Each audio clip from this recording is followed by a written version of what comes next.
Do you have a student who's been diagnosed recently with PDA? Do you understand what that is and how you can best help your student in class? In this video, I'm going to talk about PDA, what it is, and how you can help.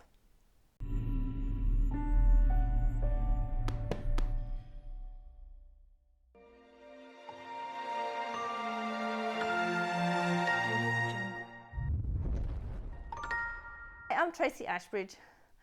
Please like and subscribe my videos so as I make new videos you get to find the ones. So when I do my next diagnostic one, you'll know about the new diagnosis that I've been researching for you.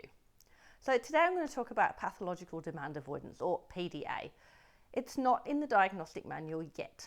It comes under autism and it's different from ODD, Oppositional Defiance Disorder. They're two different diagnoses. One comes from anxiety, one comes from challenging authority. Now, PDA actually comes from anxiety, and understanding that it comes from anxiety will actually help you to address the things that happen in your classroom and help the students that you're working with. So when you're working with a student who has, the behaviour has escalated, when you have a student with pathological demand avoidance, what you need to think is, what has happened to trigger this anxiety? That this behaviour is actually caused by a huge high level of anxiety, that even if the student really wanted to do that, their anxiety is so high right now that they actually can't do that.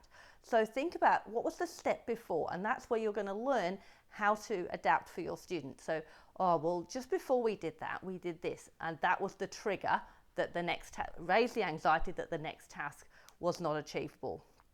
So you will see with these students with PDA that they resist really ordinary demands, that the anxiety gets up so high they can't do really ordinary things like, can you come and join us and stand in the line? The anxiety can get so high from the previous or a couple of previous things that they now can't do the next thing. They actually use social strategies to avoid, so they might get you into a conversation, they might get you into taking you off on a tangent in that conversation so they don't have to deal with the problem at hand. They look like they're socializing okay, but underneath there's some shame and some identity issues and some pride issues. Often you'll see mood and impulsivity with these things, and they find that role play is quite comforting, and they like doing those pretend activities. And I've seen that a student that actually pretended her way through, which got her out of having to do what was causing the anxiety. So oppositional defiance disorder isn't part of ASD. Sometimes the ADOS assessment is needed to know, are we dealing with an ASD problem or are we dealing with something else that's in the behavioural realm? So I've seen that with a student where we were absolutely sure that this was part of autism, but when the ADOS was done, it was very clear that there were no autistic characteristics, that actually therefore we needed to deal with it in with a different approach.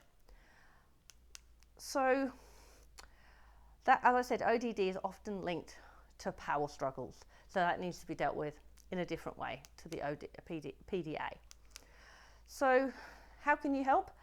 Lots and lots of different things, but rapport is absolutely critical. They absolutely need to trust you, that you have their best interests at heart, and you're not going to ask them to do anything that's actually out of their comfort, actually out of their zone that they can do. Might be slightly out of their comfort zone, but it actually is things that you know they are absolutely able to do. So remember that it comes from a place of anxiety. So when you're dealing with the problem, dealing with the behaviour, addressing the behaviour, trying to calm the student down, remember this is coming from anxiety, not a deliberate will not to do what you're asking them to do. They actually want to please, but their anxiety is so high that they can't. Have a read of my blog post and you'll be able to find some more information.